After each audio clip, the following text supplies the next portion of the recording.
just talking about personal style, where we're at, how we define our style. Yeah. All that good stuff. Alrighty, so let's just start now. You want to intro? Hey guys, this is Austin Robertson, co-host of the Menswear Mindset podcast.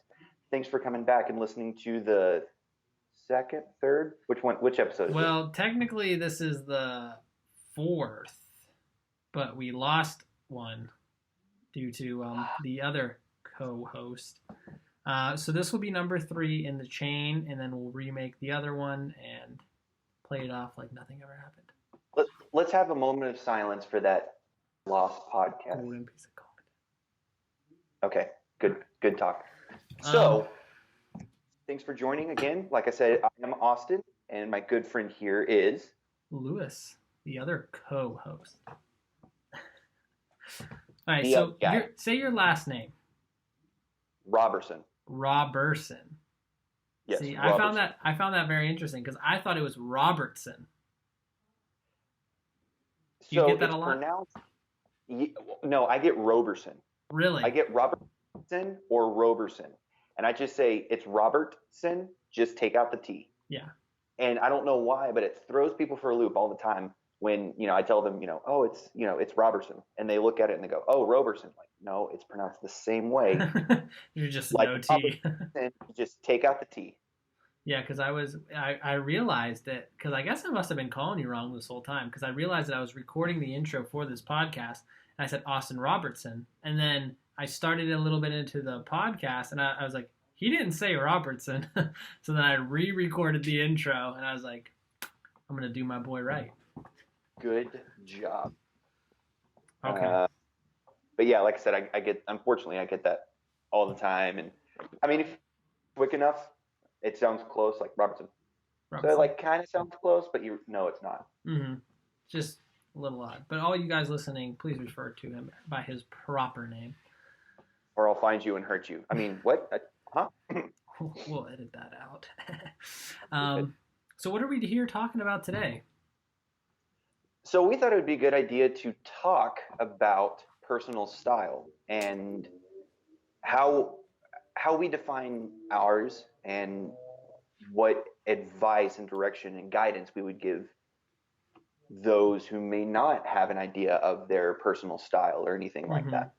Or even, because everyone has a personal style, because, I mean, whatever you're wearing is your personal style. Whether it's a good style or not, different story, but also how to just identify what is my current style? What do I like? How do I put words to that? I do want to make a comment on that of like, I don't think there's anything as good or bad style. I think it's where taste comes into question, because there's plenty of people, I mean, they have good style, but it's the taste that separates them from anyone else. So I think taste comes down to quality in the garment and also quality in the execution as well. Gotcha. So your definition of taste is how quality the garment is, and that's it? Or like what is taste to you? And also how it's put together. It's okay. I think you would kind of define it like knowledge and wisdom. Like knowledge is knowing that a tomato is a fruit, but wisdom is knowing not to put it in a fruit salad. Like that kind of thing. Gotcha. So there is a right and wrong with taste. I would say so. Okay. But again, it can get in a gray area because it's like that saying, beauty is in the eye of the beholder, or the beekeeper, whatever that term is. But I think it comes down to, what you like. I mean, if you think about it, if it puts a smile on your face and you're not being offensive to anybody and it's appropriate for your work environment or your culture, no one can really say anything negative against it. Well, they can, but I mean, they can, but everyone's going to have their own preference. Yeah, but exactly. In my mind, it shouldn't really matter because they're not the one wearing that. I mean, if they want to be streetwear or casual or whatever that may be, that's your prerogative. Exactly. And if you guys follow Austin at all, he has a very elegant personal style. I envy it and long to long to one day achieve it, to have his level of personal style. But Austin, how would you describe your personal style? That's You can tell you didn't prepare for this. because I wanted it to be a natural reaction. Exactly. Just wait till it's my turn. I'm gonna have like no clue what to say. Okay, great. So barnyard chic. Hashtag do it. Barnyard chic. Hashtag do it for the vine. My style. Well, one, I do want to say that it is constantly refining. I don't want to say it's evolving, but it is refining. Okay, you're past the evolving stage. Yes, and now I'm just refining it. It's kind of like taking a big slab of marble, and the artist is cutting it away to the shape that he wants. And so he's got the overall shape. Now he's just smoothing the edges, and maybe he's adding a small little detail that maybe no one else would notice, but that's how he wanted to present the piece. And so that, I feel like that's kind of where I'm getting to right now. Gotcha. So now, how close do you think to that sculpture being finished do you think you are? I don't think we ever arrive at that. I mean, I think everyone's going to have a pretty good idea, but I think personal style should always be fresh, of trying something new and constantly looking for, something to get better. But I don't think you ever really arrive. I mean, I think you get close. I mean, I think it's like with knowledge or learning anything with life, that you'll know a lot about a subject, but there's always more to learn about it. So you're just continue to gain knowledge on the subject. So I don't think there's really a cap. I think it's just constantly unrolling and unraveling. Gotcha. So to define it a little better, I would say it is sartorially elegant. I prefer to be in tailoring, jacket, shirt, tie, or ascot, something like that. When I say refining, I'm trying to refine my casual wear, and I specifically wore this outfit. So if you're seeing this on YouTube, obviously you can take it in. But for those of you who are listening on, whatever platform this may be, today I'm wearing an Oxford shirt. It's actually an Alan Flusser shirt. It's a tall button-down collar, nice, beautiful roll. It is a soft-shouldered olive sport coat with a burgundy check running through it. I gave this to our tailor, and he added functional buttonholes in burgundy, and then I added a brass button. So as I'm still dressing more on the casual side, I want it to harken back to my more formal preference. So I'm wearing a pair of cotton trousers and my dad's old Western belt, which is pretty cool because I know that it's his old belt. Yeah.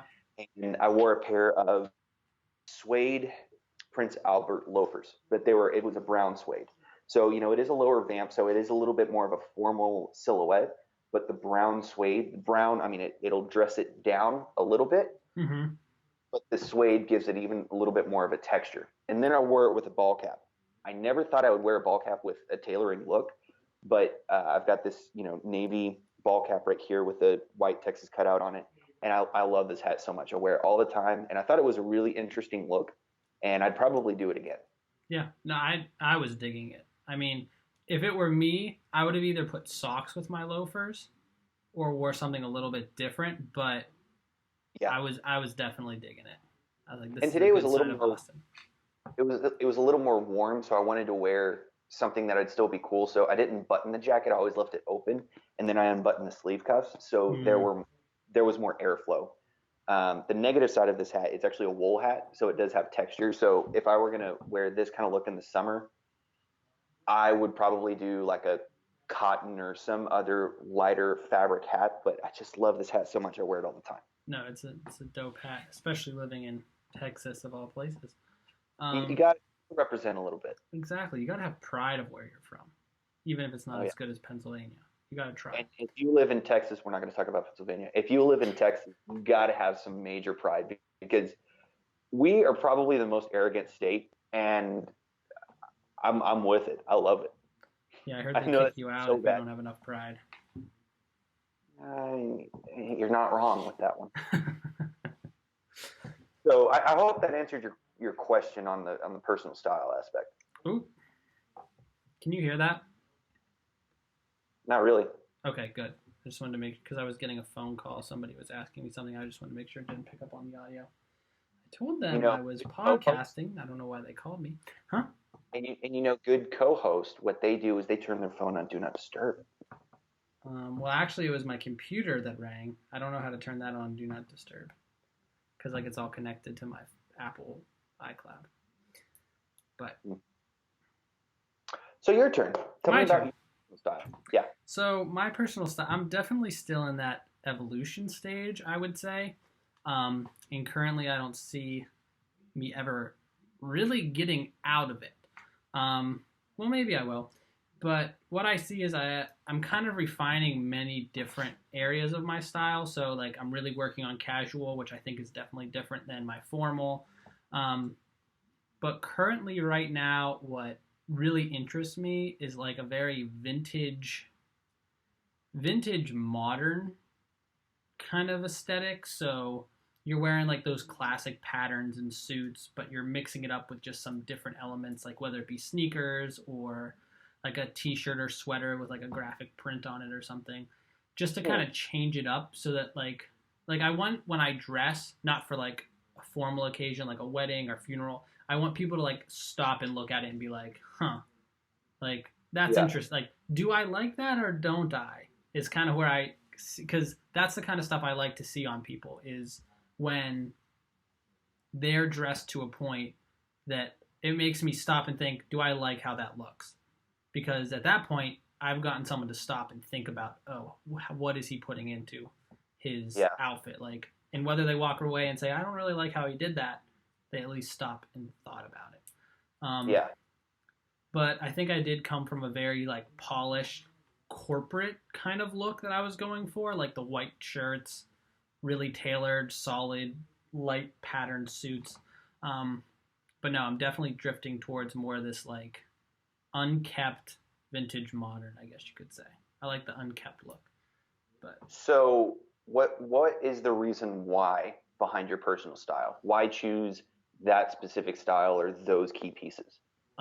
In my case, mainly because I like clothing so much that I just want to keep experimenting. Like I want to see what worked good on my body type. I want to see how far I can push the mold before it just starts to go like really tacky. So just the other day, I put a video out where I did a very dark colored shirt with a light suit and a dark tie. Normally, when I see guys wearing that, like you see the guy with like the light gray suit with the bright dark red shirt and like the red and black tie. And to me, that looks super cheap. It looks really like unprofessional and it looks stupid in my opinion. Like if I see it, it just makes me think that person is stupid in their style. Don't beat around the bush. I need you to tell me how you really feel. Yeah, you need to be clear about your freaking morons. No, I'm just kidding. Freaking. No reason for you, okay? I have no reason. But I wanted to try and put something like that together because I wanted to see how close I could get to that with it still looking like elegant. I don't know if it's elegant, but stylish. So for me, it's just a lot of experimenting, trying to break the mold. I look at my style kind of like I'm a mad scientist of sorts. Like, let's see if this blows up with this reaction or not. So it's one of those things, but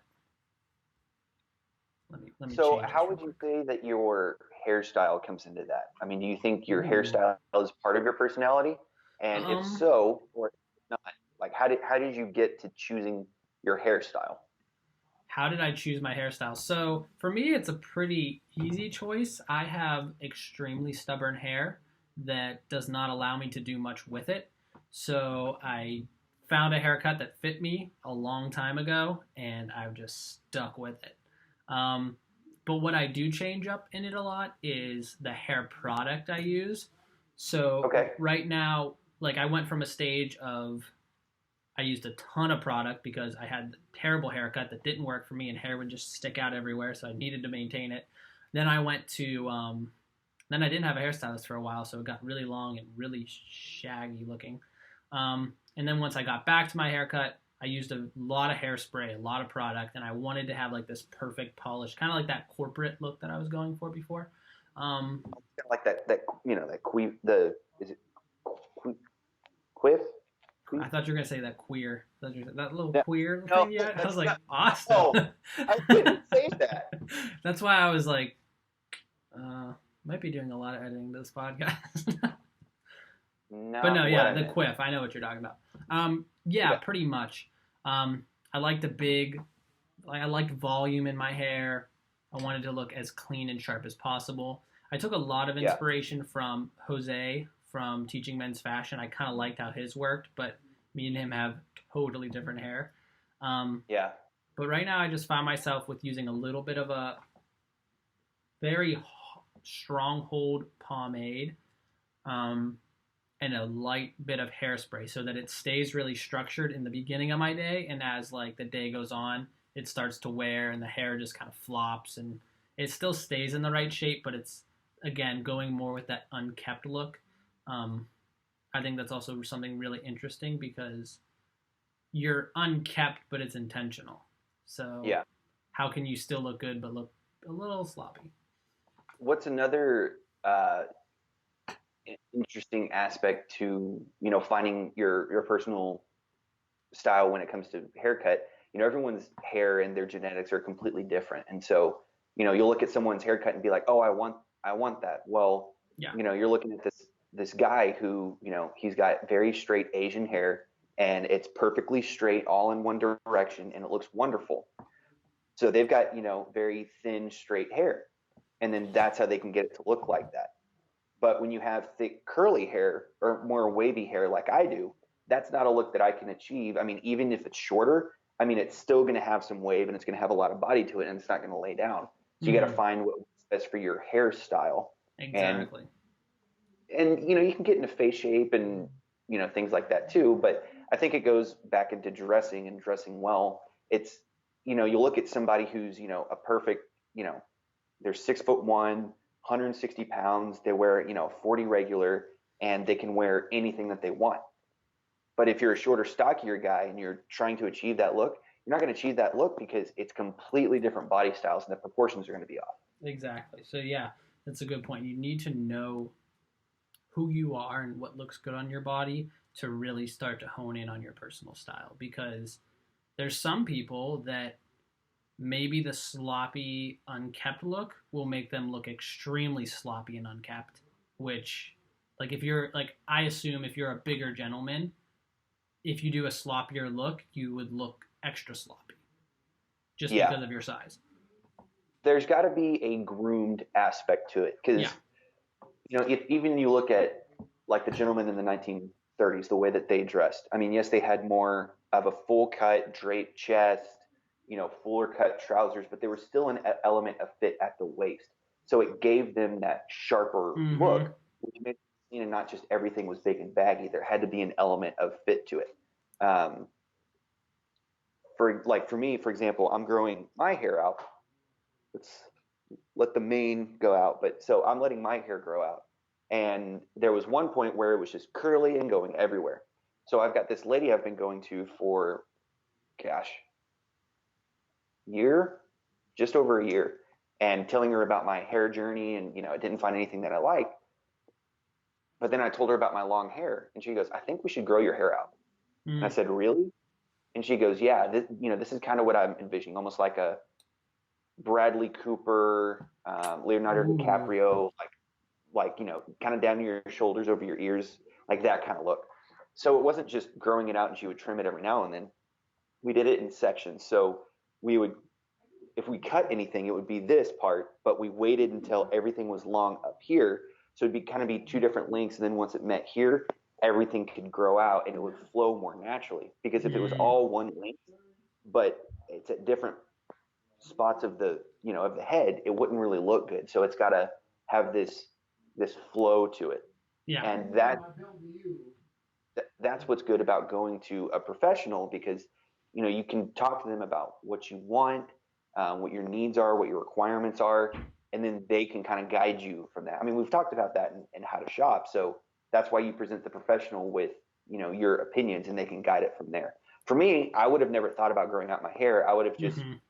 found a short haircut and then just, put some product in my hair and swooped it back.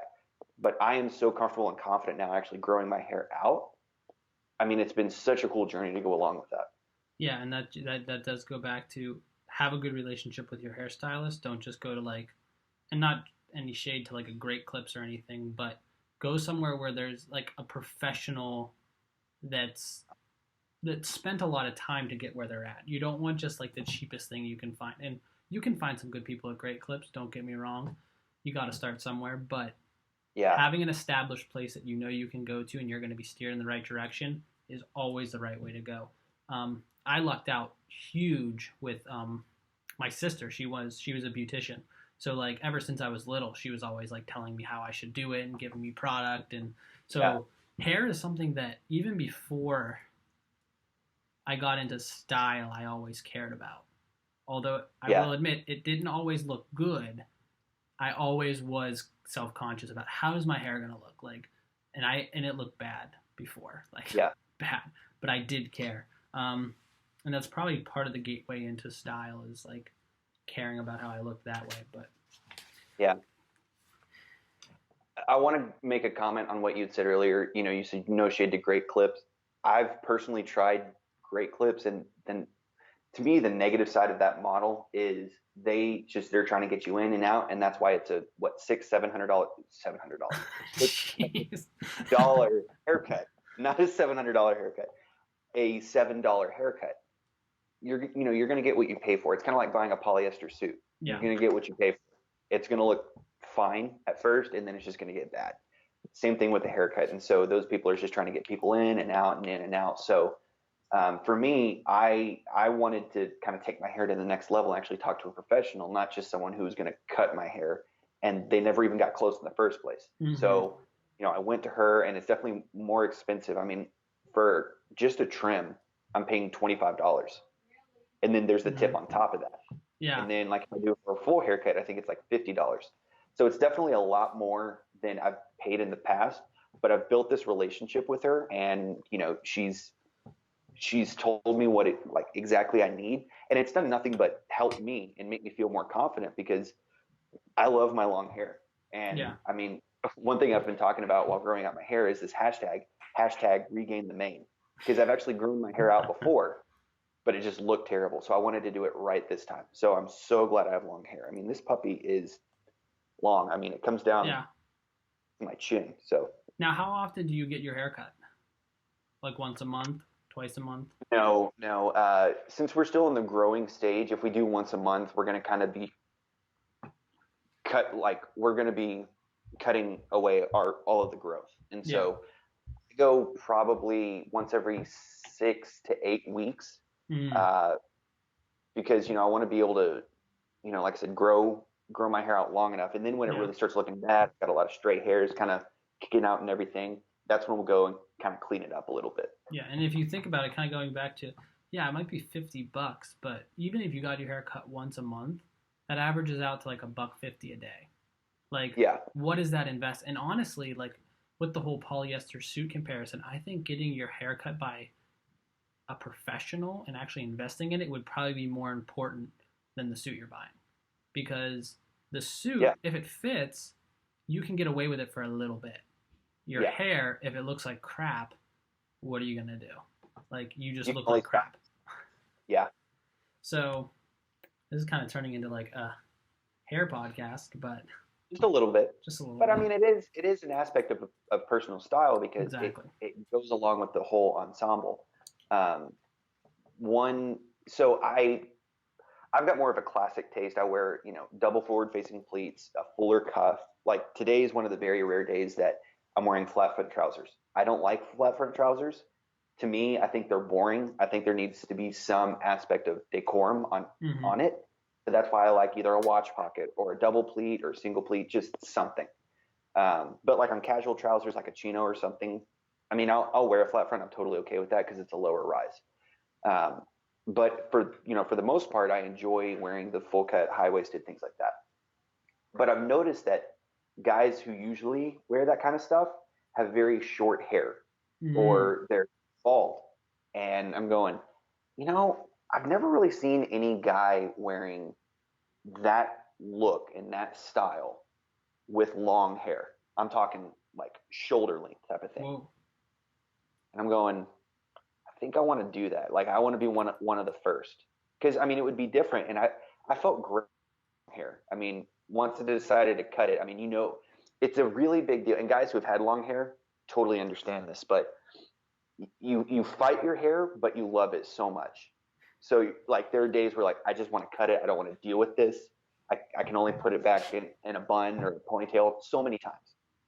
But then there's some days you look at it, you're like, I'm glad I've got long hair. And it is a long commitment. I mean, I've been growing my hair out for a full year.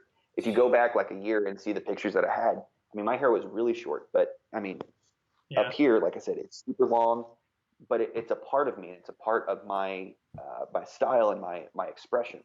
Yeah. My hair is pretty long currently. Let's see. Yeah, that's tough. Oh, dang, that is long. Yeah. It's like down to your nose. Yeah, I keep it the top I like to keep pretty long just because it gives me more volume on top. But a lot of people And get really like, shocked when laid I down. like let my hair down. They're like, "Holy crap, you have a lot of hair!" Like, Hmm. I like my hair. I'm also self conscious that I'm gonna lose it, so I figure if I keep it longer, for some reason I won't go bald.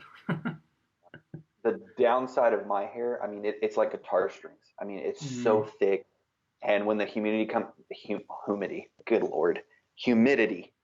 God, I swear I graduated college and I know how to speak kind of, but my hair when it's humid, just the curls and the waves. I have one when I first started growing out my hair, I had a curl right here that literally went this way, then curled forward, the and so crap. I had just a little wave like this, and it nothing I would do would like lay it down. I did hair product. I had a blow dryer. I brushed it. Nothing would change it. So it's got such a sassy mindset of its own.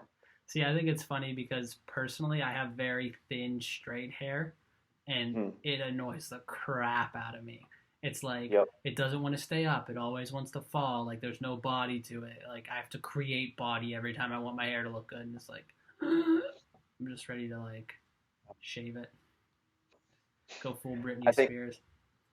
my hair is the hair version of Thunder Thighs, which The hair version. I have yes, which I have because I love nachos way too much. But Now, that's now getting another back to personal style, one of the personal great style, not ways Thunder Thighs. one of the great ways of finding and identifying a style is looking at the people that you think look the best.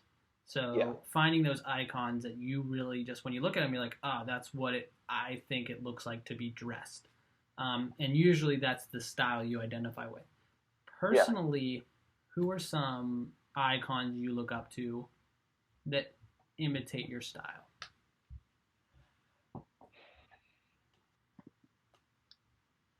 Uh, are we talking like musicians and celebrities and things like that? And well, I mean, obviously, if it's a celebrity, it's easier for people who are listening to resonate with. But True. anybody, like if it's your dad, if it's your grandfather, Yeah. like just let us know. Unfortunately, there's no uh, artist or celebrity that really inspires me. It's a lot of guys who are in the menswear community.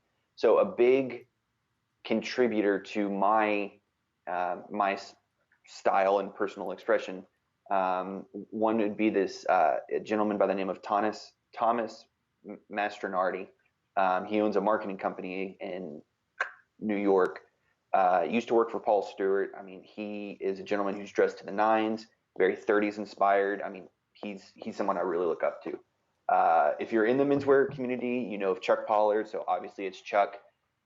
Uh, there's another guy. He's not as well known. I think he may have under 10,000 followers, but his name is David Soto, and he actually works in Las Vegas at the Tom Ford there. Hmm. What I love about him is that he wears, and I've talked about him before, but he wears Tom Ford the second best out of anybody I know. Number one would be Tom Ford because no one wears Tom Ford like Tom Ford. But what David does is he's got a mix of that very full cut, high waisted double forward facing pleat with the cuff, and then he'll wear something like trim, skinny, and modern, and he'll wear a gold velvet triple patch pocket wide notch sport coat with a white shirt and the top 3 buttons unbuttoned. And so that's his inspiration for me of trying the 3 unbuttoned. It is a little more deeper, and I'm showing a little more man cleavage, but something that it makes me feel comfortable and confident. And he's been a big inspiration to me. He's a lot more modern. I'm not going to say fashion, but he's a lot more modern. But he's got the classic tones to it. I mean, it's a good balance back and forth. So he wears more modern trim, flat front, trim looks, but he's also got those classic looks. Gotcha. And you said he was like under 10,000 followers, so he's not like a huge icon currently. Yeah, he's not a huge icon. If you go to my page, and if you're not following me on Instagram, you should definitely follow me on Instagram. And then go to my following side of the page, and I think you just type in David Soto. I wish I could remember his handle right now, but I mean, he's a super cool guy. What's funny is that he actually sounds exactly like Jay-Z. Oh, really? But he's got long hair. He's got long hair down to here. Dang. And I think the DJ as well drives this gorgeous Porsche. He's got a beautiful son and a beautiful wife, and he lives his life, and he's a cool guy. And I've talked to him a few times, and so he's someone that's really inspired me a lot. No, that's awesome. I mean, for me, I've noticed with this route I'm going on, there's not many people that I really follow for advice on what I'm wearing. A lot of it is just like I said, back to that. What? Inspiration? Yeah. I mean, I take inspiration from people, but there's no single person that I want to dress similar to how he's looking. Maybe it's an aspect of what that person is doing. Yeah, I draw a lot of different things. Okay. And it's kind of like that evil genius scientist. I won't call myself a genius, but evil scientist, mad scientist is I'm just kind of throwing my own things together to see what sticks. But people that I definitely take things from is, what's his name? Brian Sakawa from He Spoke Style. Great guy. I like a lot of his, the fit of his clothing, I think is impeccable. And a lot of the more vintage colors and fits that he has, I'm really vibing with right now. And yes, I did say vibing with. But he's a big one. What's that? I said I'm here for it, as them millennials say, even though we are millennials. Actually, technically I'm not, but anyways. Do what? I'm not a millennial, but we're gonna pretend. Oh, you're not? No, I'm a Zer. I'm one of them. I'm 2 years before millennial, or a year. I'm 97, so I think it started in 90. Oh, so you're after millennial. Yeah. I think you're Gen Z. That's separate. Yeah. Okay. Okay. So going to Brian Sakawa real quick. I used to not like his content early on. Really? Because he wasn't doing anything different from anybody else. He was just doing it at a higher quality level. Mm-hmm. He was doing the lapel pin, and he was doing the Tribbley hat, and he was doing the bracelets, and he was doing the skinny lapel, and it was just boring. And I just thought it was boring. Now I love his stuff. I mean, he started going to Michael Andrew Bespoke in New York, because I think that's where he lives. I think he lives in Washington, D.C. Because he does a lot of military stuff there, yeah. Yeah, and so his stuff now is really, really good. So I like his stuff. His current stuff he's doing, he's hitting it. Yeah, and I want to pull a lot from him, because I think a lot of his colors that he uses works well on my skin tones and stuff.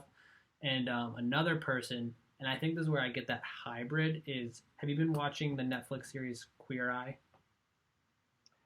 I watched a little bit of the season last year, but I don't really like the style now. Yeah. I used to like the original series, with Carson Kressley. Gotcha. He had pretty good style. I like the new guy they have on there to an extent.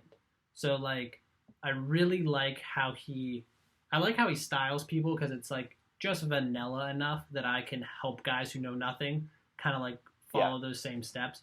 But his style is, so out of the box that it helps me gauge, okay, what I'm wearing is not that crazy because there's people out here wearing that. So I definitely kind of pull from both ends of like that very fashion forward trendy look, but yet that very like elegant modern look from the two of them. Yeah. And I think those are the two biggest that I'm drawing from currently. But again, on any given day, it could be back to the whole corporate navy blue, sharp button suit, crisp white shirt, just because I feel like I need a little pick me up. But other than that, I don't look up to many people for style. And one guy I look up to now, and he's, personal friend of mine, really good guy, Ethan Wong.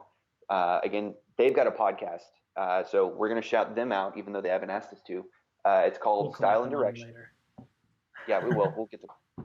But Style and Direction, he does it with his buddy Spencer Audie, and they just. What I love about their style is that they know what they love and they're unapologetic about it, but they're not jerks. Yeah. There's some people who are like, "Oh, you're not wearing a suit? Well, you can't be in our group." And there's some guys that's like, "Bro, if you're wearing a suit, get out. Like, this is not who we are." Like, they take element from everything. And so they've got their suited and booted looks. And then Ethan's starting to do this thing now where he's wearing like not cropped, but like a clean break denim, but he doesn't do the regular clean hem. It's a frayed hem. Mm-hmm. But he's wearing it with like boots and monochromatic looks. And so he's somebody who, like, you can tell with any look that he does, he's always Ethan. Like, it's always his look. I mean, he's got his signature looks. He doesn't really wear suits all the time, but he'll wear like a sport coat, spear point collar with a collar bar or something like that. But that's him. And he takes a lot of inspiration from vintage because that's kind of where he started with clothing. He's a guy who's our age. I think he's my age or maybe like a year or two younger. But he's a really great guy to look up to because he's very knowledgeable, but he's very open. And there's stuff he's like, if you don't like it, that's totally fine. This is just my style, and I like it. Yeah, and that's kind of the inspiration of where this came from. Yeah, this outfit did. Gotcha. So that's where you derived that from. Yeah. Now, if you're somebody looking to find their personal style or to hone their personal style, what are some tips you would give them to kind of navigate? Be confident in experimenting. Mm-hmm. Because if you don't have that, you're not going to develop at all. Yeah. Guys are notorious for not wanting to stand out in any aspect of their lives. And they're like, well, I don't want to stand out. I don't want people to think about this. I don't want people to think this about me. For me, what has helped me get to the point that I am now is not giving a flying flip of what anyone thinks about my style, the way that I dress, the way I carry myself. If it puts a smile on my face, I'm going to put it on my back. If it doesn't put a smile on my face, I'm not going to put it on my back. Mm-hmm.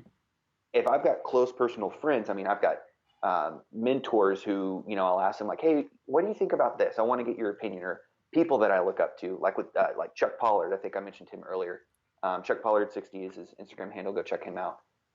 And I had a conversation with him, and I'm like, hey, I'm wanting to just always be better, refine my style. Like, what do you think I could do and get better? He goes, I think you're doing great. Just keep doing what you're doing. And I'm going, thanks, but that's not what I wanted at all. I actually did that constructive criticism. But he was just saying, don't be afraid to experiment, but still stay true to who you are. Yeah. When I'm talking to guys about finding their personal style, again, what you said is spot on. Find somebody that you like their clothes and start putting that on. If you don't like it, take it off. But if there's an aspect that you like for example, if you wanted to start wearing suits, then put on a suit, go to Goodwill and then take it to a tailor, get it tailored to your body type. And then if it doesn't fit and you're like, I don't, if it doesn't fit who you are in in the aspect of your style, maybe if you're thinking, I just don't like how this looks, maybe try a sport coat and trouser look. Maybe don't be all suited and booted, wear sport coat, sport shirt, nice pair of trousers and loafers, and then you can mix it up and just kind of go from there and then plays with colors and patterns and, the little details from there. But you've got to be confident. I mean, you have to do that to make the effort and to grow. And because if you don't, you're going to stay in the same spot that you are. Mm-hmm.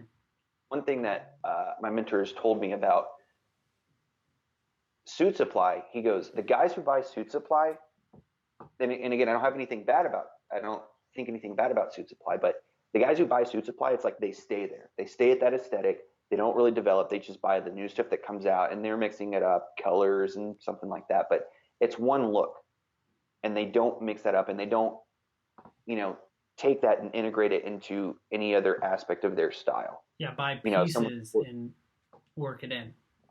Exactly. So, like I said, I mean, Suit Supply is great, but if you're buying only one brand, honestly, I think you're kind of hindering yourself, because I think the most stylish people are those who take elements from a little bit of everything and they make it their own.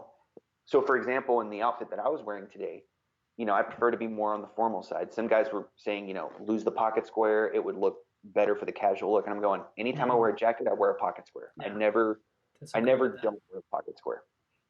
With the shoes that I was wearing, it was a more dressy silhouette because it's a Prince Albert loafer. It has a lower vamp, and I'm usually a little more dressed up, so I wanted to have some formal elements blended in with the look, and that's how I made this my own. So I took the inspiration from Ethan, but then refined it and made it my own.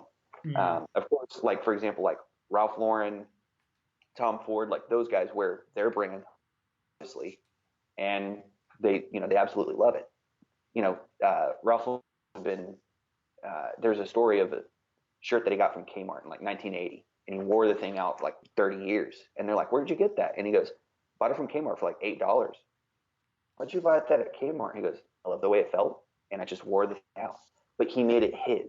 Mm-hmm. He wasn't trying to copy somebody else, because if you're copying somebody else, it's like wearing a Spider-Man costume. That doesn't make you Spider-Man. If you're trying to dress exactly like Tom Ford or Ralph Lauren, that doesn't make you Tom Ford or Ralph Lauren. Be you, be your individual expression. Yeah. And I think that for me, I agree with that, but I also don't think it's wrong to completely imitate somebody at first. And I think that's kind of what you were going with. Because you need to learn how to crawl before you can walk, and you have to walk before you can run. But no, I totally agree. I mean, the reason why Tom Ford wears only Tom Ford is because Tom Ford is his personal style.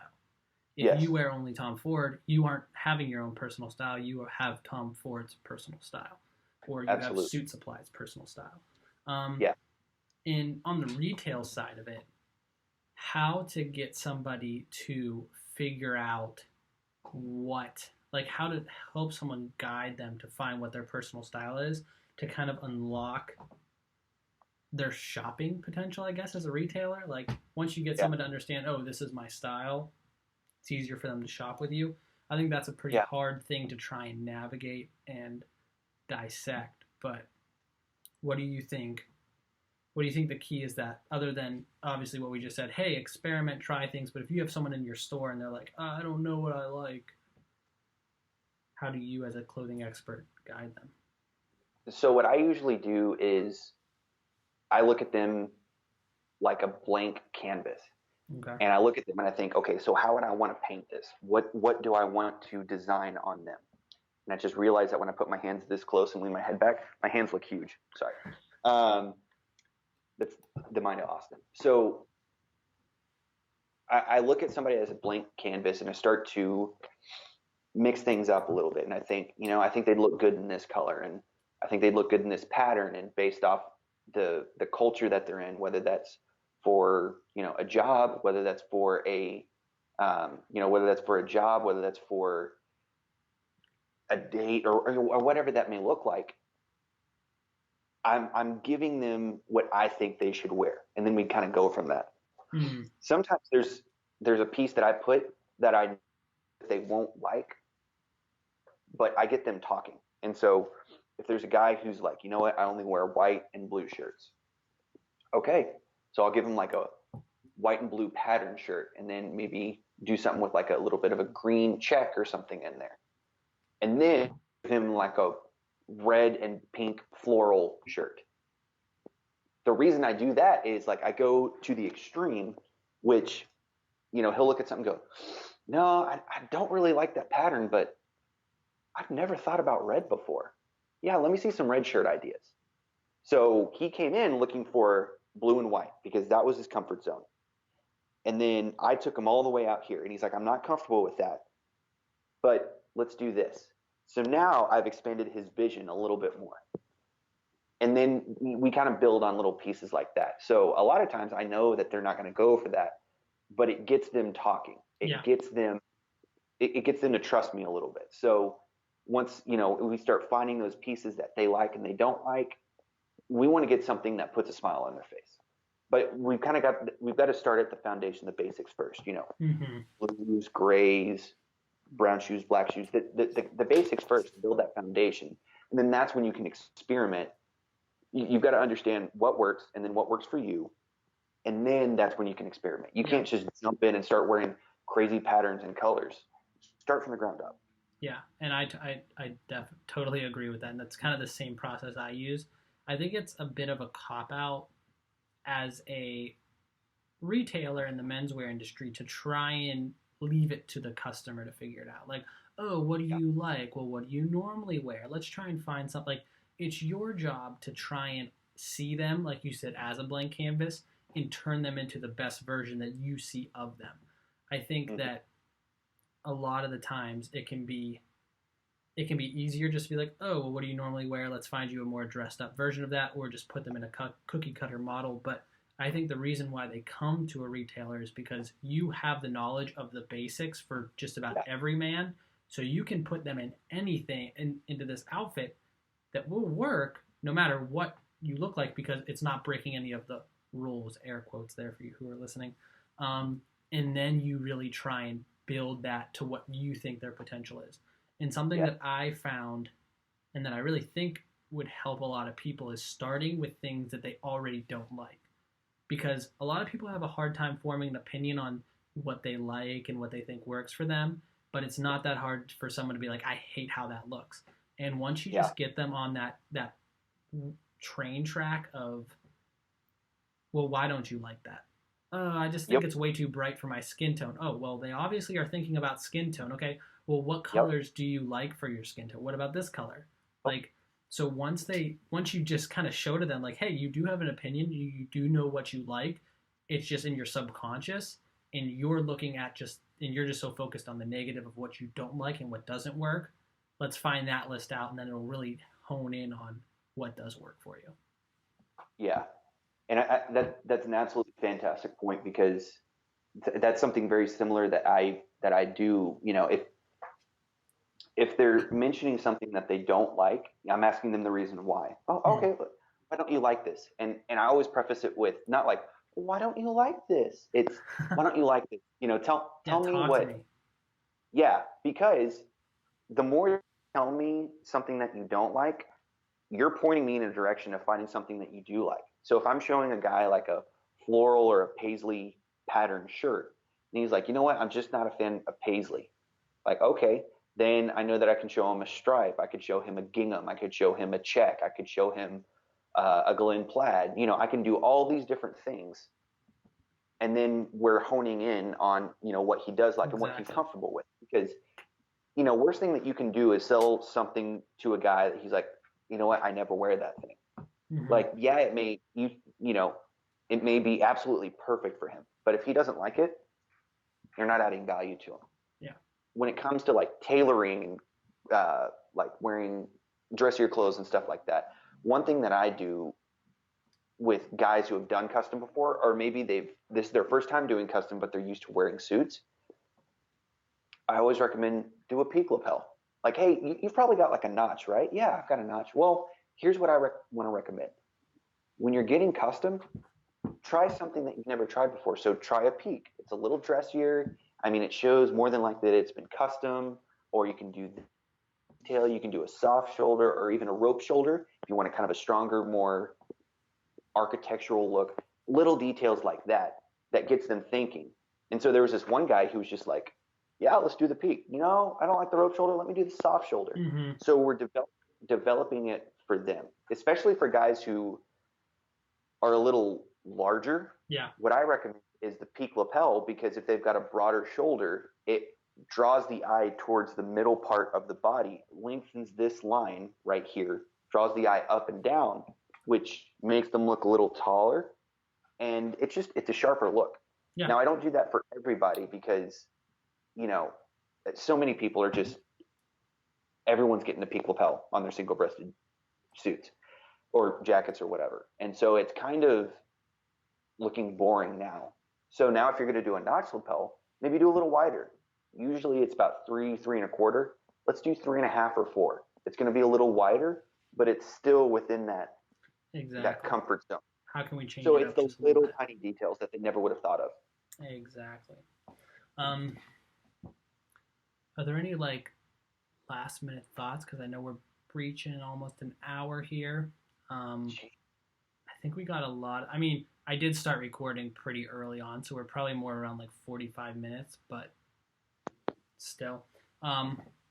Any other last topics, advice that you want to cover in this episode of Personal Styles? I have a question for you that I think you'd appreciate. If not, doesn't matter. What are some next pieces that you're going to add into your personal wardrobe? Ooh, good one. I would say the next piece that I'm going to be getting for sure is a full black suit. Ooh. Because I have a banquet for my fiance's school that's more of a formal setting, and I don't have a black suit, and it's a good excuse to buy one. Yeah. But it's really cool. It's like a black, like shark skin, but like there's like some pretty prominent like light gray stripes in it. So it's like kind of like a weird pattern. I'll have to show it to you when I see it next. But it's definitely right up my alley of like solid, but when you get close to it, it's like that's not a solid black suit. So it's got some nice thick, it's notched lapels. They're not peaked, unfortunately. But that's probably going to be the next one. And there's a bunch of other stuff that my boss has, air quotes again, ordered for me that I still need to buy off of him that I'm just waiting to pull the trigger on. But how about you? So the couple of pieces that I want now is just a good solid black turtleneck. Maybe has a little bit of texture, but like a cashmere silk wool blend. Yes. I love turtlenecks under a suit. It's simple, easy, dressy, but still casual at the same time. Wear it with jeans, wear it with casual trousers, whatever. They're really versatile. So that, a black and white polka dot necktie, a black and white Glen check necktie. So those are the more like accessory pieces. Suit wise, super pumped about this. Suit, well, it's not really a suit, so it's a jacket. I'm going to wear this for my birthday. So I found online, it's a Harris tweed fabric, but it's like a turquoise. It's like a deep turquoise. So it's got the herringbone pattern turquoise. And this is how I'm going to design it. I'm going to do, kind of that wider pick stitch. Instead of the edge stitching, which is like this, right on the edge, it's going to be further in to give the lapel some depth.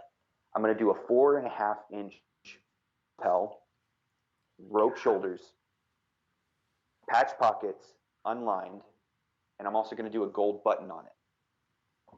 Yikes. Bro's going all out. Oh, yeah. So Dapper I had another Dan. piece that I wanted to get, but man, I saw this and I'm going, I need that. So, I mean, a tweed jacket here in Texas, you're going to need it maybe 2 months out of the year. But out of those 2 months, I want to make sure that I'm bringing it. So I'm super excited about that. Last year, I made a 3-piece deep navy, like red chalk stripe suit for my birthday. And I'm going, all right, what am I going to do this year? And I'm like, I got to do the tweed turquoise. I got to do it. That's so I'm going to look sick. It's just going to be a jacket. So I'm going to wear it with like some gray flannel trousers and like some suede loafers to go along with it, or maybe an exotic leather or something. Yeah. And kind of going back on what you said, turtlenecks are definitely something else I'm looking to add to my wardrobe this winter. I've been looking for turtlenecks for the past like 3 years, and all the ones that I've wanted are like $150 or like $10 at JCPenney's. So I haven't really wanted to pull the trigger on the expensive ones, but I don't want to waste the money on the cheap ones. So this year I'm probably going to end up biting the bullet and getting some sweet turtlenecks. I'd like to get one with like a really cool design embroidered on the front. I know that kind of limits how much you can wear it with a suit. Yeah. But I don't know, like something kind of wild something that actually not too wild, but something that I did like when I was in Macy. The that polo bear Yep. that's like becoming. Oh my gosh, they had Yeah. a sweater with the polo bear on it. And it was $150, but I was like, I would love a turtleneck with something like that. And the bear was like Yeah. wearing a thick pinstripe peak lapel suit with a black turtleneck. And I was like, oh my gosh, I want to be this bear so bad. That's awesome. But like something cool like that on like the front of a turtleneck underneath a suit, I think would look pretty dope. Some like nice loafers, but that's another add-on piece that I'm hopefully gonna get. But my list is like literally 80 pages long of all the things that now that I'm experimenting, it's like there's no limit to what I can add. Yeah. Because I will find a way to wear it in one way or another. So it's unlimited. That'll be cool to see. And maybe I'll even get someone to like commission embroidery, like a custom thing. But I know a few people who can do that for me. But I think the last thing that I wanted to add to this whole topic of personal style, for me, I kind of pull a lot from like completely conflicting sides sometimes. And I think that's a lot of where my personal style comes from, where it's like sometimes really like elegant and classy, and then sometimes it's really modern and fashion forward. But the more I am in this industry of clothing, I learn how important it is to dress well. Like it is almost vital, in my opinion, to have a good sense of style. But on the other hand, it's just clothing. Like, so when it comes to experimenting, it's like I pull from this end where I'm telling people you need to dress well. Like, you don't understand. Like, a first impression goes away like that. Like, oh my gosh, like, how are you not thinking about this? But on the other hand, it's like, but wear whatever you want, because at the end of the day, it's just clothing. Like, you might blow a first impression, but come back dressed up even better the next time and try and win them back. So, and I know it sounds super, sorry, I got my microphone.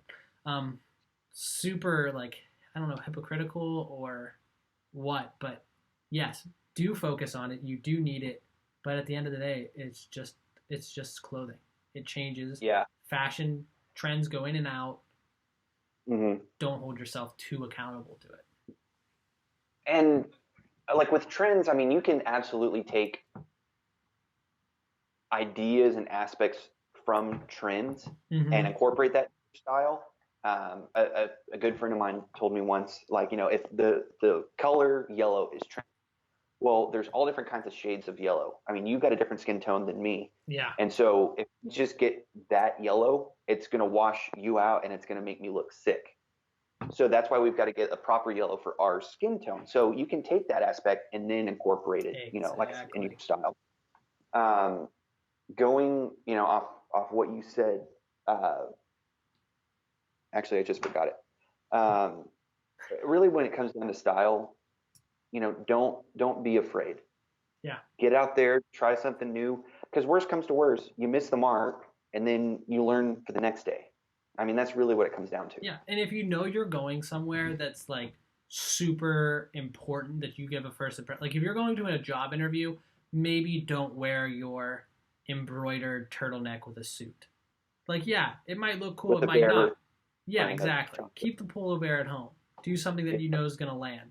But on a normal everyday basis, don't worry about, well, what if I meet somebody? Like, but yes, also worry, what if I meet somebody? Don't be wearing something stupid. But wear something that you think is cool. Because, and it's going to sound super cheesy, but life's too short not to. Like, I'm not going to waste my time worried about, oh, what are they going to think? Am I going to look cool? Is this going to, like, ruin the first impression? But on the same time, I'm not going to be walking around, like, looking like a bum. Like, I don't care. Who cares about first impressions? Yeah. It's finding that. And you don't need to worry about, you know, appeasing anybody, because if that's not going to be a healthy relationship between the both of you, you don't need to be like in contact with that person, because it's just not going to be a good blending. And so if it's appropriate to the setting that you're going to, it's very respectful, then do it. Exactly. But again, if that's not a part of your lifestyle and that's not a part of who you are, that culture, that social event, whatever that may look like, that doesn't need to be a part of you in your persona and the character that is you. Yes. You know, Style is an external expression of your internal personality. That's why you need to be comfortable and confident in who you are as a person, and then that's going to come out through your clothing, and you'll find what you are gravitating towards. You're not throwing clothes out every single season. You're buying those pieces that last 5, 10, 15 years, and that you keep because it's truly who you are. Mm-hmm. Well said, Austin. Well said. Well, thanks everyone for listening again to another episode of the Menswear Mindset. Number 4, but really number 3 now because we lost one. But yeah, follow us at our channels. Obviously, we're not going to leave a podcast without that being said. Aspiring Gent, Gentleman's Avenue. And I don't know, what else should I do? Leave a comment, review, rank this podcast. You can do that. Send us money. Yeah. We'll take that too. Yeah, we go to our Patreon. Go to our Patreon. If you have any excess cash that it's too heavy in your pocket, just send it to us. We've got great places that we can take it for you. We got you taken care of. Yeah, that's what we should do. Just like wrap it up in the end. Okay, like, subscribe, follow, leave a comment, rob a bank, and wire us the money. Have a great day, guys. That'll need to be like a regular tagline at the very end of our episode. Just like throw like something totally random in, like get a custom suit and make it into our size and ship it to us. Thank you for listening. That's exactly what we need to do. But this is Lewis signing out, everybody. This is Austin signing out, everybody. Thank you so much for listening to Menswear Mindset. We'll catch you on the next time around.